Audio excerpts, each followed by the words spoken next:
I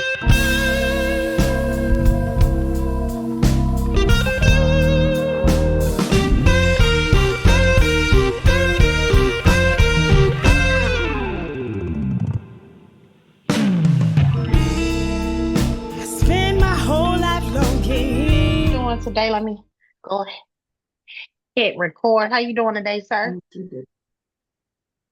Oh, I'm doing okay. I'm doing okay, hanging in, as they That's, say. that's good. That's good. It's been a long time. Yeah, yeah, yeah. Are Yeah. you in Baltimore? No, actually, I am in Yeah. Italy right now. Oh, wow, wow. Okay. Yeah, I'm over I here. was I was going to tell you how much you're on vacation. No, no, I wish.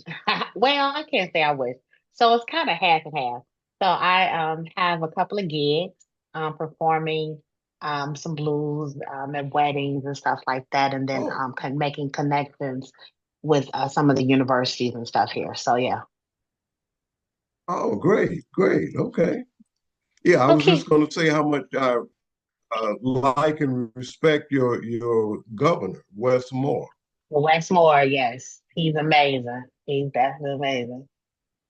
Yeah, But I yeah. I guess he'll be Illinois making the governor, presidential run. This, Illinois governor, he not too shabby himself. yeah, yeah. He's been stepping up. Yeah, seriously. So you've been keeping busy, sir? Yeah, yeah. I went through a bout of procrastination, but I think I'm, you know, getting on top of Okay. it. Well, that's a I had good to thing. recognize what it was first. Yeah, That's yeah, the it's part. very good. Yeah, That's the part.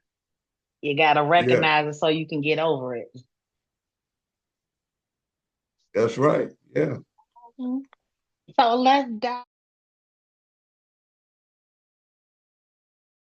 right into it. So like I said, I wanted to talk to you to continue the conversation that we had about your time at Bradley and being heavily involved Right. in um, fighting for different initiatives and works at Bradley that was going to change the campus environment, but also for the students that were coming up behind you.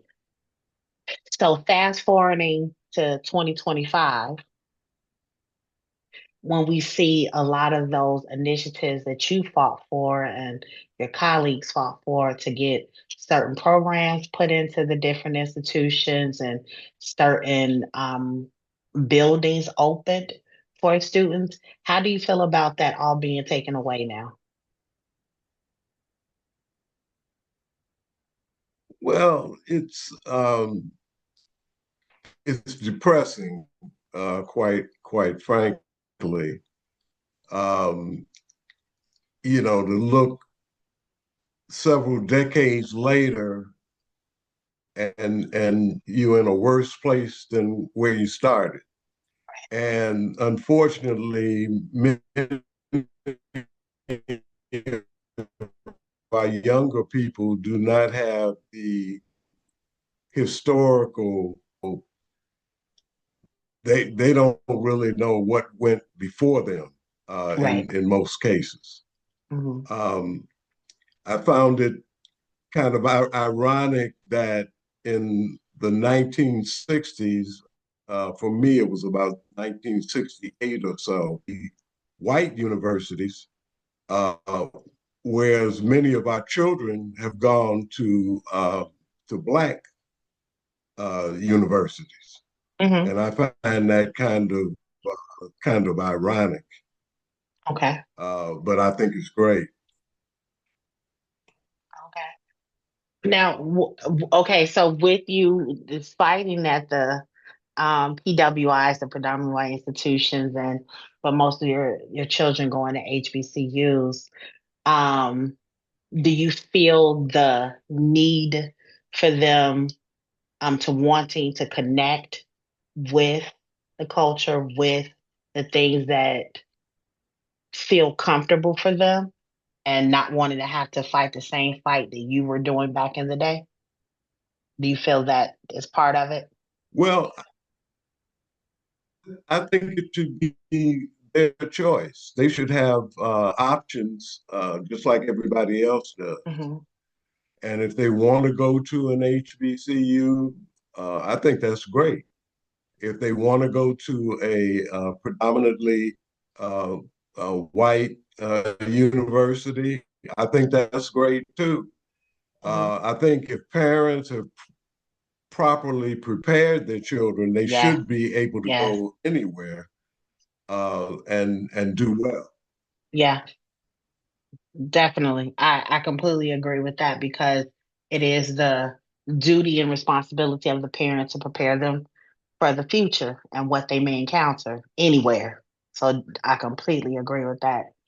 Um,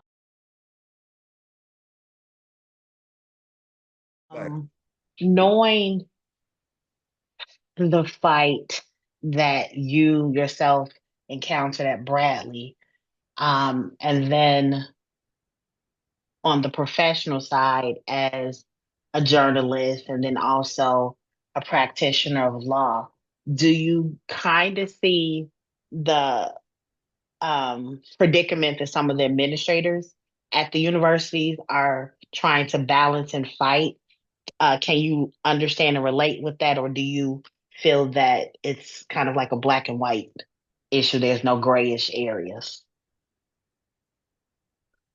Well, let me correct something first. First, I've never practiced law. Okay. Yeah, I took the bar one time. I failed, and I never took it again. Okay. I may have mentioned earlier, I never really wanted to be a lawyer. That was my father's dream, and Okay. so I went to Okay. law school for him. And all the time that I was in law school, I was telling my father that I really wanted to be a writer. Okay. And his comment to me was, "Can you make money? Can you make money doing that, boy?" And of course, I didn't know because I hadn't tried. Right.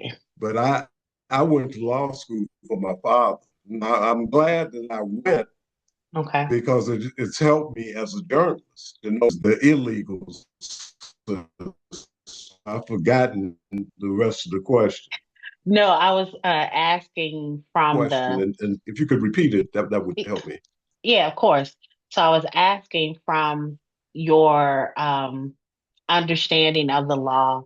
Do you understand the predicament that the administrators at the universities are going through, trying to balance what is being handed down from the federal perspective, but also making sure that their responsibility is still to their students? Administrators, and um, obviously they rely on federal money Mhm. for much of their budget. Right.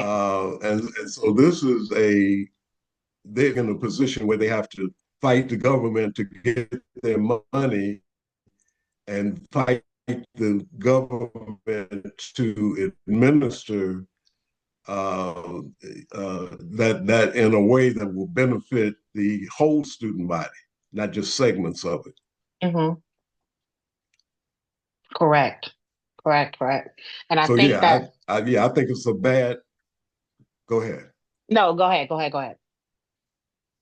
No, I think it's a bad situation to be a administrator at one of these large white universities right now. Hmm.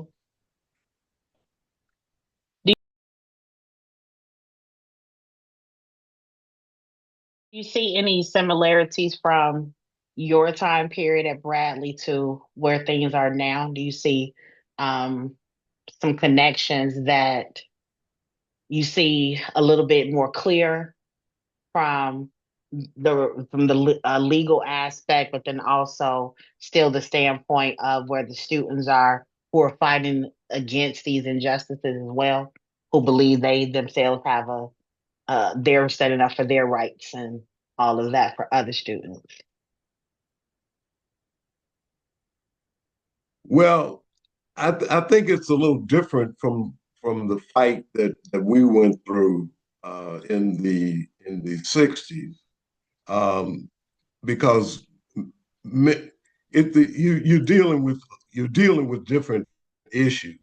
Mm-hmm. In the 60s, we were just not wanted in the schools. It didn't matter how smart you were or how much money you had. They just did not want uh, too many Black students, if any. Uh, Today, I think it's a, a different situation because they know that Black students are not going anywhere. We're going to be there if we want to be there. Right. And the students, if we're talking about Palestinians or Right. Israelis, Mm-hmm. they're fighting a different fight, I Correct. think, than we did. Mm-hmm. The conflict uh, Yes. within a university, and that's one of the reasons you go to higher education to learn how to resolve conflict. Yes. Yes.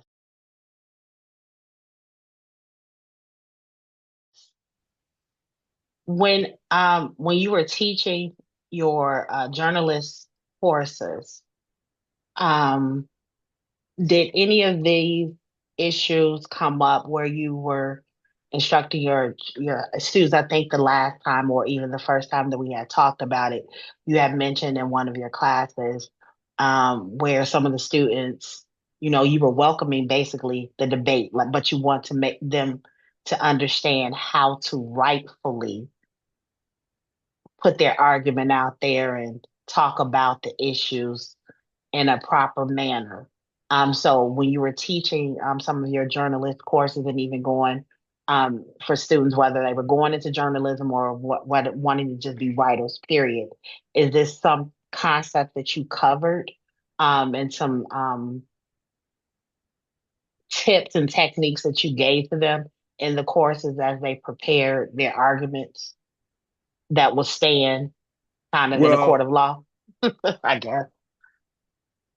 I yeah, I tried to teach my students that you were learning a skill, a practical skill, and not theory. Yeah. That's the difference between with journalism. It's not theory. You're teaching skills, and I tried to make my classroom uh, a semblance of a newsroom. And Okay. so I may have mentioned this before that in a newsroom I saw a witness and editor take copy and ball it up and throw it in the face of a reporter Oh, wow. because they were on deadline and it wasn't what the editor was looking for. Okay. And so I would share those kinds of stories with the students. This is nothing to play with. This is real. And often, if you make mistakes, you don't have time to really correct them. So you want to make sure that you're correct the first time around as much as Hmm. possible. And so I tried to create as well, and then I would bring in a lot of speakers Okay. who had professional experience. Yeah, I had a journalist from the Chicago Tribune. I can't think of his name, who had won a Pulitzer Prize Okay. for investigative reporting. Come in and talk about that experience. So I tried to expose them as much as I could. Okay. So if you were still a professor today, with all that is happening in the media and on the campuses, what will be one major um, anecdote or word of advice that you offer to your students today? Well, I think it would take I think it would take more than one word. I I would I would suggest to them that much of the journalism that I see today is not really serving the purpose that it should serve.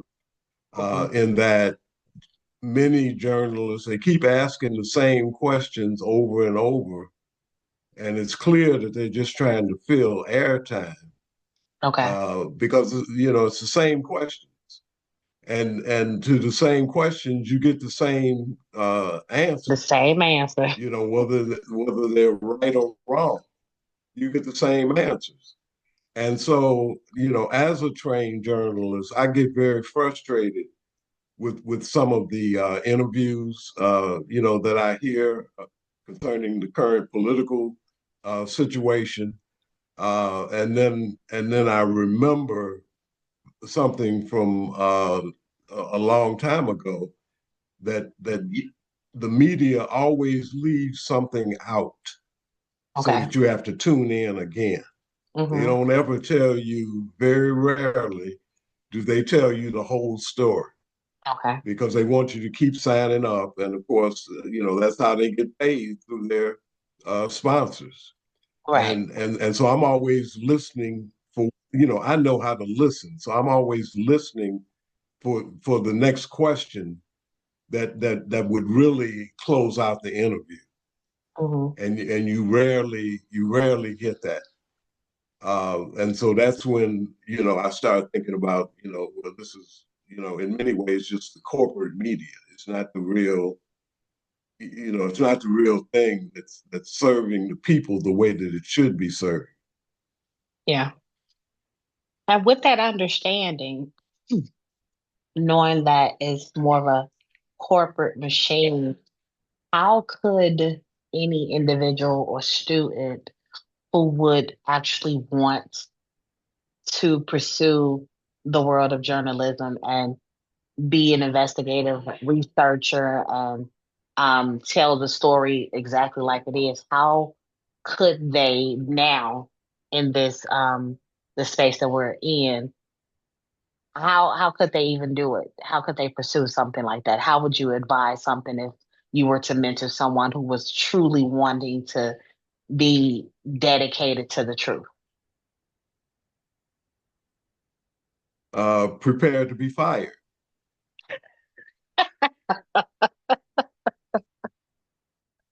That's Yeah, simple. seriously. Yeah, yeah, yeah. Prepare to be looking for another job All right. because the truth we're not getting a lot of truth right now. Mm-hmm. You have to do your own investigating and reading of others, and that's the reason when I was teaching, I would always include alternative media in my materials. Okay. And so my students were exposed to the final call, for example, Yeah, yeah. and other, what would be considered alternative press. Hmm. And then you draw your own conclusions. You draw your own conclusions, including common sense. Right.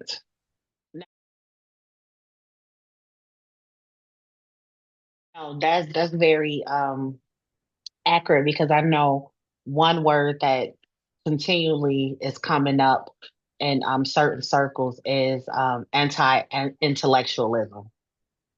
We are dumbing Mm-hmm. down a lot more stuff.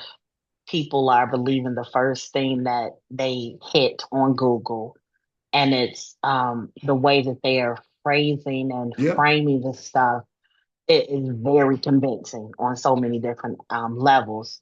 And the more that you look and talk to the younger people, and not just the young people, because it's some of the older folks as well, critical thinking skills is not there anymore. Is not. Um, by him, it had been laying around for a long time, and I said, "Well, let me pick this up and read it." Hmm. And I real it was a book of essays, and I realized that James Baldwin in 1964, he was talking about issues that we're talking about now. Yeah. Yes. And so young people have to know where to seek information, Yes. credible information, Hmm. and don't just read one thing. Read Baldwin and then read somebody who disagrees with him, and then Yeah. draw your own conclusions Hmm. from your own experience. Correct. But it's amazing. He was in 1964. In 1974, Dr. Alvin Toussaint Yeah. wrote a book entitled "Why Blacks Kill Blacks." Uh-huh. 1974. So this is not new. So when you're trying to get an understanding of why some of the things that are happening today are happening, you got to go beyond just a couple of years ago. Right. And I think that you and I had talked about this one time in conversation. Um, and correct me if I'm wrong, but I think you were had mentioned something along the lines of this basically being by design. This is something that was put into effect many, many, many, many years ago and situated this way for us to be at this moment in time that Oh people yeah, are yeah. not critically Mhm. thinking, people are Right. not asking questions. Um, and it was basically by design. Yeah, yeah. Um, the, I mean, the attack on black people has been going on uh, since we first hit the shore, Yes. and it's never stopped. Hmm. Uh, Post civil rights movement, we thought it had stopped because we had more educated people, we had more people who were making money, we had more professional people, but that it hasn't really stopped for us as a people. The assault continues, and it's even gotten worse. Yeah, definitely. With your long history of writing professionalism, are you writing anything that contribute to any journals or whatever about your perspective, or even any op-eds that speak about your years in the industry and where you see things today? Do you do any writing along those lines? No, I need to, but in some ways I'm afraid of what I might say and where that might lead, to be quite honest. Okay. Uh, and tell I have a couple of friends that put all kind of stuff online, and I tell them, I say, you might want to, Right. be careful with that, or maybe use a pen name because you don't know who's reading this, Right. and yeah, and that may sound kind of No, that's squeamish, real. but That's real. you know That is these, very real. these, yeah, yeah, these folks are serious. Hmm. Very much so. Very much So so. no, to answer your question, I haven't. Okay.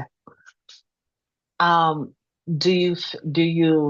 I know you said that you considered it and you're debating the issue because of just I'm sure with a lot of wisdom of where you are right now and the advice that you're giving to your friends and everything.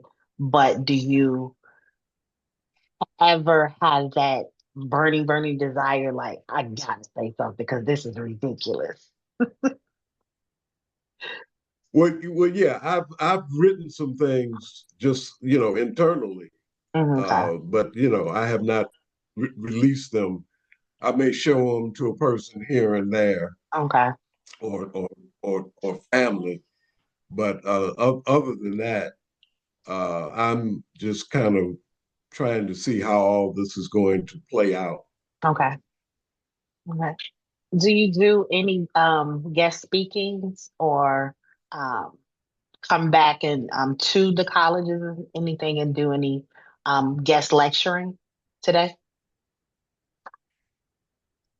No, I haven't really done anything since COVID. I mean, I would be interested in doing something like Okay. that, um, because I think I don't want to say my experience has been unique, but in in in some ways it has been, It has. uh, It really given has. yeah, there's nothing that can recreate what we all went through in the 60s. Yeah. And I tried to learn and grow from that. And Okay. here we are. Yeah. We are. Yeah. So Well, yeah, I Walter. would be interested in doing something like that. Uh, Well, yeah. well, I know that I the project that you gave to me. That we talked about a little bit. I presented it to some of the HBCUs, and we'll still have that on the table because I think it's a very much needed project in terms of preservation of the history, and then also to get more information Yes. about some names that we don't know about. So what's out there? We're still talking Exactly. about it. We just got to find the money. Mm. It's always come down to the money. So I just Okay. want Yeah. to Yeah. let you I know would that. love to be a part of that. Yeah, because I think it would be a great asset to just so many different history courses, social justice courses, and different things like that. So yeah, we're still mulling that around on the table. So I just want to let you know that. But as always, I enjoy talking to you. Always get some new information and wisdom from you. So I Uh, appreciate that. I appreciate. Well, I appreciate you. Yeah. How's the weather there in Chicago? It's up and down. Today, I think it's in the 60s. I haven't been out yet, Okay. but I'm getting ready to go out and do a little running around. Okay. But you know Chicago. I mean, Yes. it's In clear one minute and then Chicago. raining the next. Yes. So Yes, indeed. yeah, Yes, indeed. yeah, I love it. Yes, indeed. Well, I'm gonna let you go and get Oh, your day started. we went to see Yo-Yo Ma. All right, it was When? good talking to When? you. Wait a minute. Wait. Hold on. You spent us on Yo-Yo Ma. Yeah, When? yeah. Last week down at Pritzker Pavilion, Oh, he did how a was it? concert. Oh, it was great. There was an African uh, singer, a female that Okay. was with him. I can't recall her name, Okay. but it was interesting in that he would play a couple of songs and then he would talk about the influence that African music had on European composers like Bach and Beethoven. Yeah. Yeah. Yeah. And it was a mostly white audience. And so I Okay. thought that was good, education, Very much for so. them. I'm sure I'll Yeah. find it on YouTube. I'll look it up on YouTube. Was it for the Jazz Fest? Oh, yeah. No, this was before the jazz. This was a week before the jazz festival. Okay. Okay. I Yeah, will look it yeah, up it on was a week YouTube then. before. Okay. Perfect. Yeah, All right, well, you'll go ahead and get your day started over there. It was great seeing you, as always. Okay. Well, be safe and be productive. All right, will do. I take care, Walter.